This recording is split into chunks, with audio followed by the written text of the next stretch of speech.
السلام علیکم ورحمۃ اللہ تعالی وبرکاتہ۔ نحمدہ نصلی علی رسولہ الکریم، اما بعد۔ درود پاک پڑھے اللہم صلی علی سیدنا و مولانا محمد معدن الجود والکرم وآلہ الکرام وابنہ الکریم وبارک وسلم، صلو علیہ صلاۃ و سلاما علیک یا رسول اللہ صلی اللہ تعالی علیہ وسلم۔ پچھلی آیات میں آپ نے سنا کہ اللہ رب العزت نے بنی اسرائیلیوں سے وعدہ لیا کہ تم آپس میں خون ریزی نہیں کرو گے، قتل ایک دوسرے کو نہیں کرو گے، لیکن انہوں نے اللہ سے وعدہ خلافی کی، آپس میں ہی جنگ و جدال کرنے لگے، قتل اور خون ریزیاں وہ کرنے لگے، اللہ کے وعدوں کو توڑا۔ اتنی نعمتیں ملنے کے بعد بھی اللہ سے کیے ہوئے وعدوں کو توڑتے رہے۔ یہی وجہ تھی کہ اب ان کے ایمان کی امید باقی نہ رہی۔ اب انہی وجوہات میں سے ایک اور وجہ اس اگلی آیت میں اللہ رب العزت بیان فرما رہا ہے کہ انہوں نے حتیٰ کہ انبیاء کرام علیہم السلام کو بھی قتل کیا، اور جب ان کی جرأت اتنی بڑی، جرم اتنے بڑے کیے کہ نبیوں کو قتل کر دیا، تو پھر یقیناً اب ان کے ایمان کی امید قطعاً نہیں ہے، کیونکہ جو ان کے ایمان کا ذریعہ ہے، ایمان کی اصل روح ہے، انہی کو انہوں نے قتل کر دیا، تو اب یہ ہرگز ایمان نہیں لائیں گے، اور یہ ہمیشہ کے لیے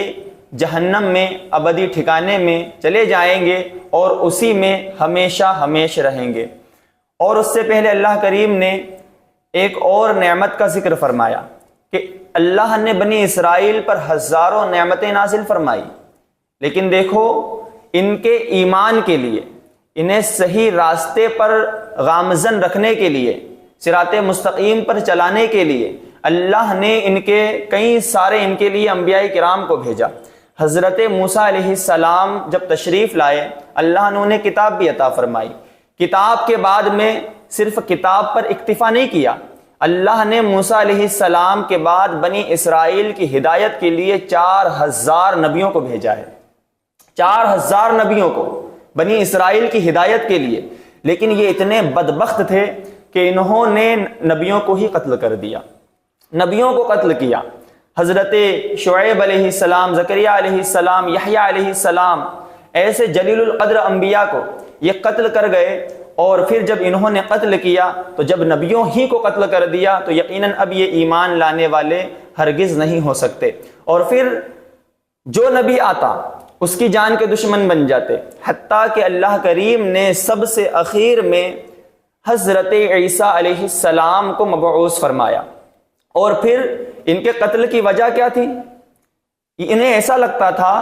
کہ یہ نبی نہیں ہے، کیونکہ موسیٰ علیہ السلام جو ہمارے نبی تھے ان کو اللہ نے بڑے معجزے عطا فرمائے تھے، اور یہ دوسرے انبیاء کرام جو آتے رہے ان کے پاس کوئی معجزے نہیں ہیں، اس لیے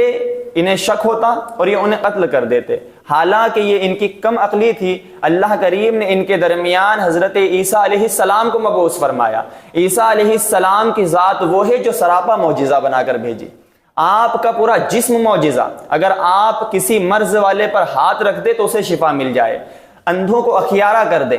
برس کے مرض والوں کو آپ شفا یاب کر دیں، اگر آپ مٹی کا پرندہ بنا کر پھونک مار دے تو اللہ اسے زندگی عطا فرما دیتا، ایسے معجزات عطا فرمائے۔ لیکن یہ اتنے بدبخت تھے کہ یہ حضرت عیسیٰ علیہ السلام کی بھی جان کے دشمن بنے۔ یہی وجہ ہے کہ اللہ کریم نے ان سے حفاظت کے لیے اللہ کریم نے حضرت عیسیٰ علیہ السلام کو آسمانوں پر بلوا لیا۔ اور عیسیٰ علیہ السلام کی شان یہ ہے، یہ کسی نبی کو عطا نہیں ہوئی۔ حضور علیہ السلام سے پہلے جتنے انبیاء ہوئے ان انبیاء میں حضرت عیسیٰ علیہ السلام ہی ایسے ہیں جن کا خادم اللہ نے جبریل امین کو بنایا تھا، ہر وقت آپ کی خدمت میں رہتے، اور آپ کی ولادت بھی چونکہ آپ ہی کی پھونک سے ہوئی کہ آپ نے حضرت مریم علیہ السلام پر پھونک ماری، اور اسی سے اللہ کریم نے حضرت مریم علیہ السلام کو بیٹا عطا فرمایا، اور آپ نے پیدا ہوتے ہی اپنے بغیر والد کے پیدا ہونے کی وجہ بھی بیان فرما دی، اور یہ بھی آپ کا ایک عظیم معجزہ تھا۔ بہرحال اتنے جلیل القدر نبی کو اللہ کریم نے مبعوث فرمایا، اس کے باوجود بھی یہ حضرت عیسیٰ علیہ السلام کی جان کے دشمن بنے۔ پھر سب سے اخیر میں نبی آخر الزماں محمد الرسول اللہ صلی اللہ تعالی علیہ وسلم جلوہ فرما ہوئے، ہمارے پیارے آقا تشریف لائے، تو ان بدبختوں نے، ان یہودیوں نے، ان اسرائیلیوں نے حضور علیہ السلام سے بھی دشمنی کی، نبوت کا انکار کرنے لگے، آپ پر جادو کرتے، آپ کی بھی جان کے دشمن پڑ گئے، کبھی جادو کرتے، کبھی آپ پر بڑے سے پہاڑ کے نیچے بٹھا کر کے پتھر دھکیلتے تاکہ آپ اس کے نیچے آ جائے، کبھی آپ پر پتھر برساتے، کبھی آپ کی آپ پر جان لیوا حملے کرتے، اور کبھی آپ کو زہر بھی دیتے۔ حضور علیہ السلام کو یہودیوں نے زہر دیا، اور راوی کہتے ہیں یہی وہ زہر تھا جو ہر سال عود کر کے آتا تھا، اور حضور علیہ السلام کے حلق میں درد ہوتا تھا، اور جب حضور علیہ السلام کی وفات ہوئی تو مفسرین نے کہا اسی زہر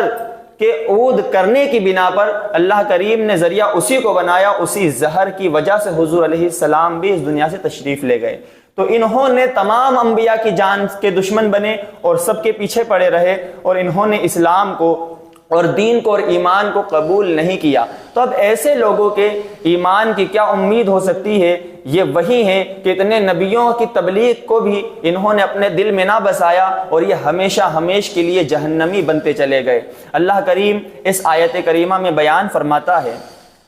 بسم اللہ الرحمن الرحیم، اللہ کے نام سے شروع جو نہایت مہربان رحمت والا ہے۔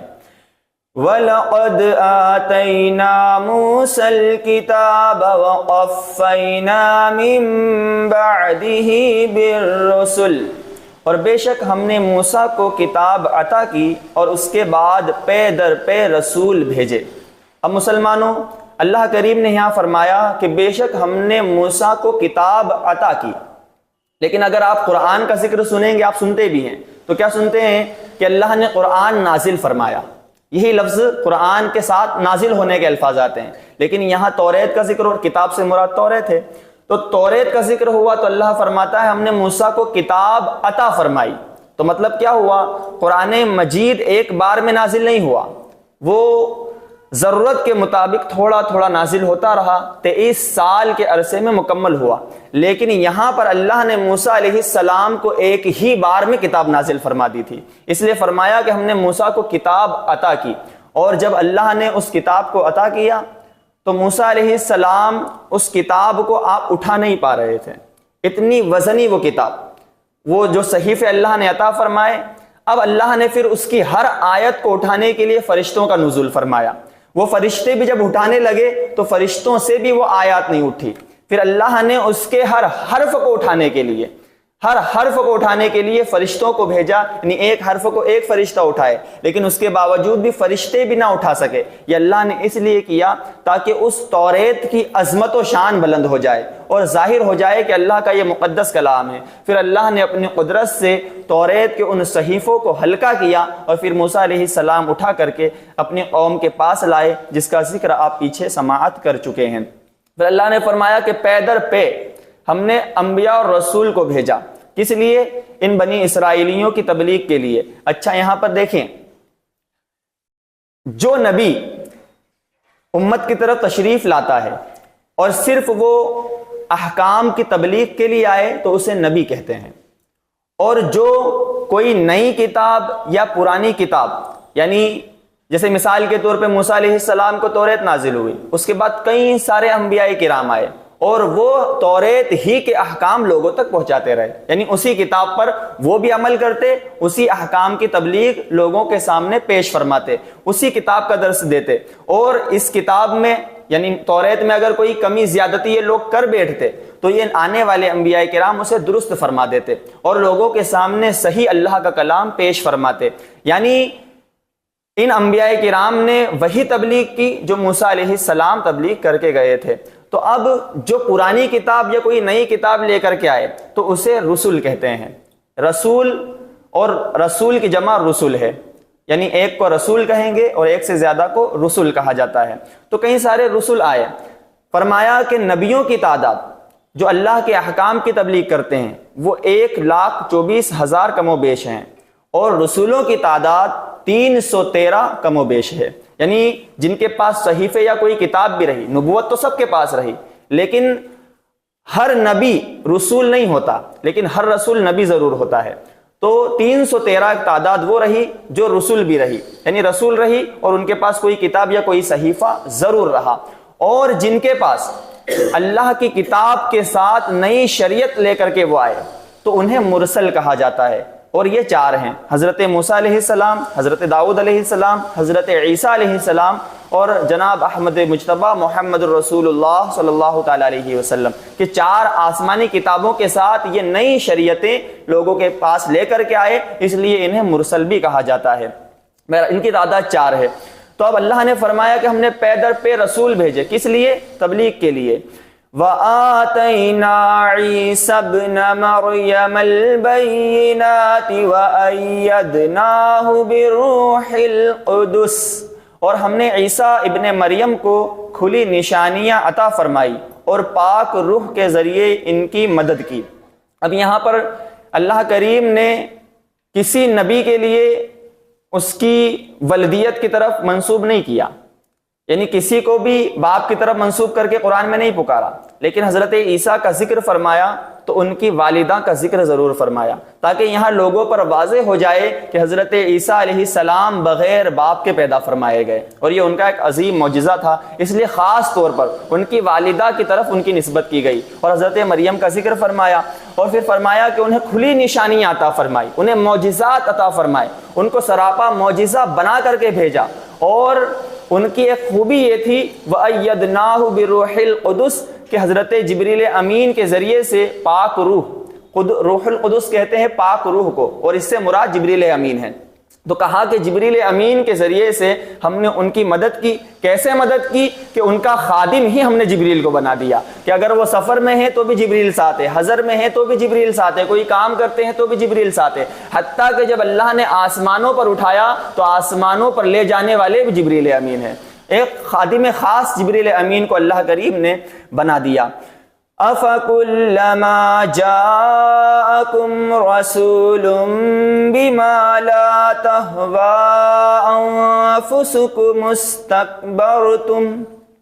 فَفَرِيقًا كَذَّبْتُمْ وَفَرِيقًا تَقْتُلُونَ۔ تو اے بنی اسرائیل، کیا تمہارا یہ معمول نہیں ہے کہ جب کبھی تمہارے پاس کوئی رسول ایسے احکام لے کر تشریف لایا جنہیں تمہارے دل پسند نہیں کرتے تھے تو تم تکبر کرتے تھے، پھر ان انبیاء میں سے ایک گروہ کو تم جھٹلاتے تھے اور ایک گروہ کو شہید کر دیتے تھے۔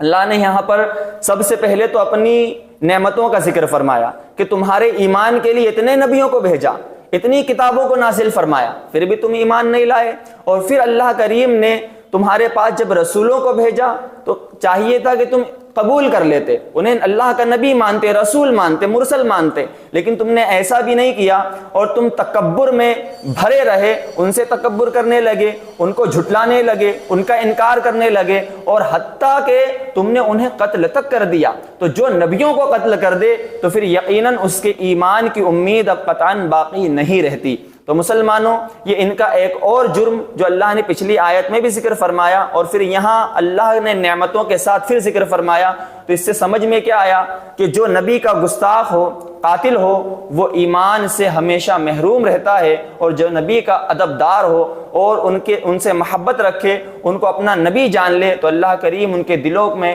ایمان کو راسخ کر دیتا ہے اور انہی کو اللہ کریم جنت عطا فرمائے گا، اور ایسے بدبخت کافروں کو اللہ کریم جہنم میں ڈالے گا۔ اب اس کے آگے کی چیزیں آگے بیان ہوگی۔ دعا کرے اللہم صلی علی سیدنا و مولانا محمد معدن الجود والکرم وآلہ الکرام وابنہ الکریم وبارک وسلم۔ صلوا علیہ صلاة و سلاما علیک یا رسول اللہ صلی اللہ تعالی علیہ وسلم۔ اللہم ربنا آتنا فی الدنیا حسنة وفی الآخرة حسنة وقنا عذاب النار۔